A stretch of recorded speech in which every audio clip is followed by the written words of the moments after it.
So TNPL 2024 match 27 review தான் இப்போ நம்ம பார்க்க போறோம். Chepauk super gillies versus Madurai panthers match நடந்து முடிஞ்சிருச்சு. இதுல மதுரை பேந்தர்ஸ் 9 ரன்ஸ் வித்தியாசத்துல வின் பண்ணிட்டாங்க. ஒரு ஆறுதல் வெற்றினே சொல்லலாம். ஸோ டாஸ் வின் பண்ணி போலிங் எடுத்தாங்க Chepauk and Madurai panthers 191 post பண்ணாங்க. அதுக்கு ஹியூஜ் கிரெடிட் நம்ம லோகேஸ்வருக்கு தான் கொடுக்கணும். மினி பாக்கெட் டைனமிக்னே சொல்லலாம். another impressive 55 அண்ட் அவங்க டாப் ஆர்டர்ல டாப் 4 பேட்ஸ்மேன்ஸ்மே நல்லா கான்ட்ரிபியூட் பண்ணாங்க. எஸ்பெஷலி ஹரிநிஷாந்த், கௌஷிக், சரவணன், சதுர்வேத் எல்லாருமே ஒரு கேமியோ விளையாடுனாங்க. அதனால தான் 181 போஸ்ட் பண்ண முடிஞ்சது. அண்ட் இந்த பக்கம் நீங்க சேப்பாக் சூப்பர் கில்லிஸ் போலிங் எடுத்துக்கிட்டீங்கன்னா அபரஜித் வந்து எக்கனாமிக்கலா போட்டு ஒரு விக்கெட் எடுத்தாரு. மத்த போலர்ஸ் எல்லாருமே எக்ஸ்பென்சிவா இருந்தாங்க.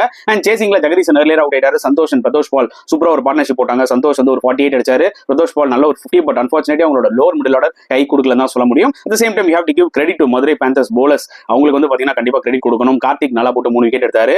அஜய் கிருஷ்ணாவும் வந்து பாத்தீங்கன்னா கொஞ்சம் எக்ஸ்பென்சிவா இருந்தாலும் 2 இம்பார்ட்டன்ட் விக்கெட்ஸ் எடுத்தாரு. ஸோ மதுரை பேந்தர்ஸ் இந்த மேட்ச்ல வந்து பாத்தீங்கன்னா ஒரு வெல் ப்ரிப்பேர்டா வந்தாங்க. என்னதான் அவுட் ஆஃப் த டோர்னமெண்டா இருந்தாலும் இந்த மேட்ச் ஆக்சுவலா அவங்க சூப்பரா விளையாடுனாங்கன்னு சொல்ல முடியும். சேப்பாக் இந்த மேட்ச் தோத்ததுனால வந்து பாத்தீங்கன்னா அவங்க டாப் 4ல கொஞ்சம் கீழே இறங்கி 3rd பொசிஷன்ல போன மாதிரி ஒரு சிச்சுவேஷன் ஆயிடுச்சு.